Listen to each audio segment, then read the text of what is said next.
સુરતમાં મેટ્રો સામે સ્થાનિક વેપારીઓએ કર્યો વિરોધ। રાજમાર્ગ પર 122 દુકાનદારોને હાલાકી પડતી હોવાની રાવ। સુરત શહેરના રાજમાર્ગ પર ચાલી રહેલી મેટ્રો કામગીરી ભારે વિવાદમાં છે।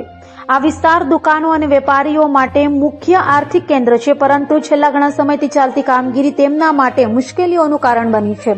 વેપારીઓ ફરિયાદ કરે છે કે મેટ્રો કામગીરી દરમિયાન કાચા શેડ અથવા પતરા પડવાથી તેમનું માલ મસાલો નુકસાન પામ્યું છે। ઉપરાંત ગલીઓ અને રસ્તાઓ પરની અવ્યવસ્થાએ તેઓના ધંધા પર ગંભીર અસર પાડી છે। સ્થાનિક લોકો પણ આ કામગીરીને લઈને હેરાન છે, કારણ કે ધૂળ, અવરજવર અને અન્ય મુશ્કેલીઓ તેમના દૈનિક જીવનને પ્રભાવિત કરી રહી છે।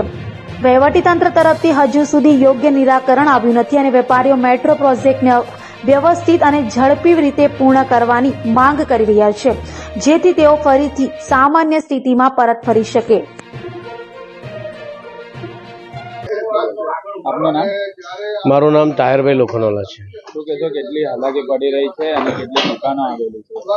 આ રોડ પર 122 દુકાનો આવી છે, જે લોકડાઉન વખતથી જ અમે હેરાન થઈ રહ્યા છે। લોકડાઉન પછી આ રસ્તો બંધ કરી દેવામાં આવ્યો અને રસ્તો ખોલ્યો તો એવો ખોલ્યો કે 7 ફૂટનો રસ્તો, જેમાં ખાલી ટ્રાફિક જ જાય, ના અમે ગ્રાહકનું પાર્કિંગ કરાવી શકીએ કે ના અમારે ત્યાં ગ્રાહક આવે। ગ્રાહક દુકાનમાંથી બહાર આવે એટલે એવો ડર હોય કે હમણાં એને કોઈ ઠોકી જશે। આ 1 મહિનો થયો રસ્તો ખોલવામાં। 1 મહિનામાં કમસે કમ 7 થી 8 જણને અમે મસ્કરી હોસ્પિટલમાં સારવાર માટે લઈ ગયા છે। દર 5 મિનિટે અહીંયા ઝઘડા લડાઈ થાય એટલે વેપારીઓ, પોલીસ જેમ ટ્રાફિક હવાલદાર જેમ બહાર આવીને ટ્રાફિક છૂટું પાડવું પડે। રસ્તો ફૂટપાથ કરતાં ઊંચો કરી દીધો છે એટલે દરેક વાહન દુકાનની અંદર ભરાઈ જાય છે। આજે પણ સવારમાં વહેલી સવારે અકસ્માત થયું, જેમાં 3-4 શટલ તોડી નાખ્યા, દુકાનના બોર્ડ તોડી નાખ્યા। અમે વારે રજૂઆત કરીએ છીએ, ગાંધીનગર સુધી રજૂઆત કરી, અમે ધારાસભ્યોને પણ રજૂઆત કરી, મેયર સાહેબને રજૂઆત કરી, કમિશનર સાહેબને રજૂઆત કરી, પણ કોઈ બાજુ પણ અમારી કોઈ સુનાવણી થઈ નથી।